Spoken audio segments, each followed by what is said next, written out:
ओम नमो भगवते वासुदेवाय। श्रीमद्भागवत महापुराण तृतीय स्कंद 10 अध्याय श्लोक 1 से 16 का हिंदी अनुवाद। 10 प्रकार की सृष्टि का वर्णन।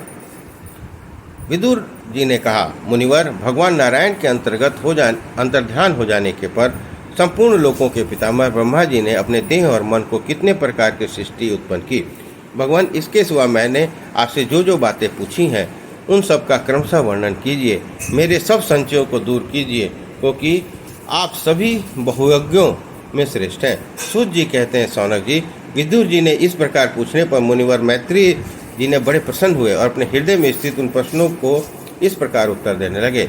मैत्री जी ने कहा, जन्मा भगवान श्री हरि ने जैसा कहा, ब्रह्मा जी ने उसी प्रकार चित्त को अपने आत्मा श्री नारायण में लगाकर 100 दिव्य वर्षों तक तप किया। ब्रह्मा जी ने देखा कि प्रलयकालीन प्रबल वायु के झकोरों से जिससे वे उत्पन्न हुए हैं तथा जिस पर वो बैठे हुए हैं वह कमल और जल कांप रहे हैं।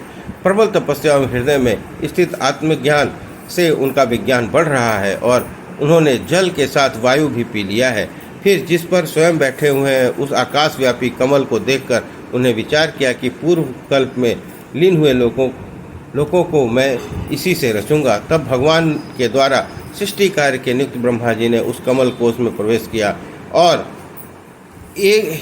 उस एक के ही भू भुव स्व ये 3 भाग किए।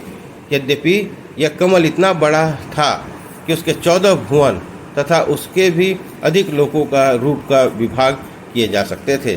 जीवों के भोग स्थान के रूप में इन्हीं 3 लोकों का शास्त्रों में वर्णन हुआ है। जो निष्काम कर्म करने वाले हैं उन्हें मह, तप, जनः और सत्यलोक ब्रह्मलोक की प्राप्ति होती है।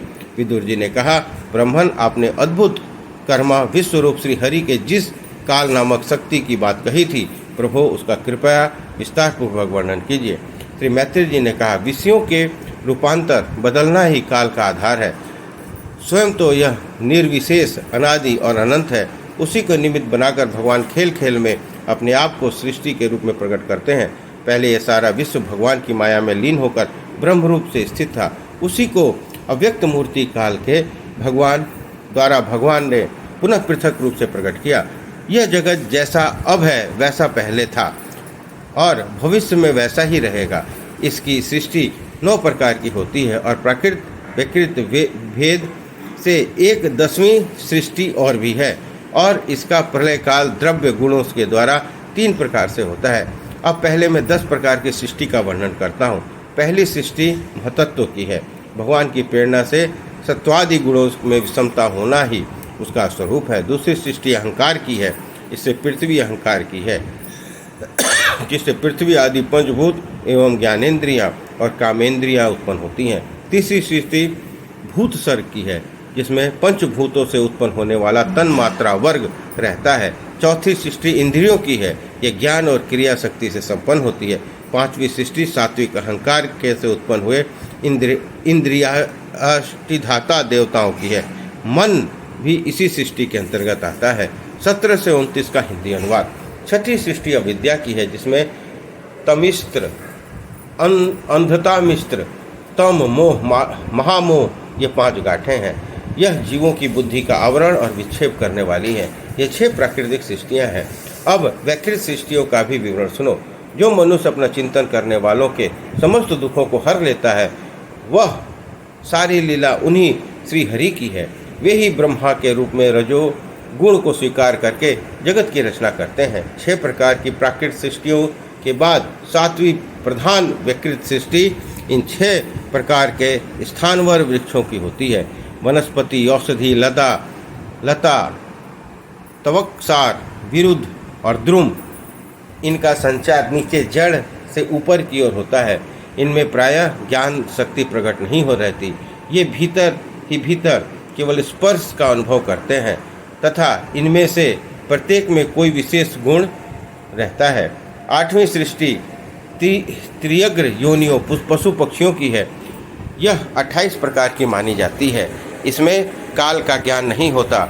तमोगुण की अधिकता के कारण ये केवल खाना पीना, मैथुन करना, सोना आदि जानते हैं। इन्हें सूंघने मात्र से वस्तुओं का ज्ञान होता है।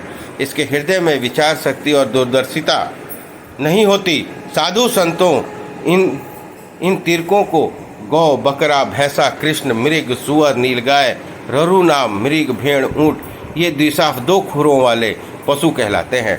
गधा, घोड़ा, खच्चर, गौर, मृग, सरफ, चरमरी, ये एक सफ 1 खुर वाले होते हैं। अब 5 नख वाले पशु पक्षियों का नाम सुनो।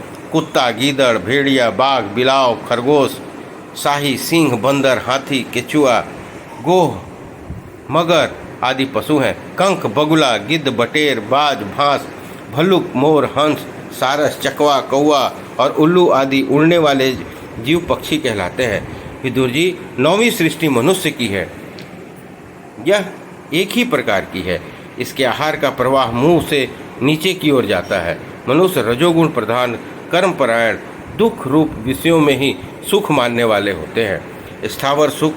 स्थावर पशु पक्षी मनुष्य, ये तीनों ही सृष्टियाँ तथा आगे कहा जाने वाला देवसर्ग विकृत सृष्टि है तथा जो महत्वादि रूप वैकारिक देवसर्ग है, इनकी गणना पहले प्राकृत सृष्टि में की जा चुकी है।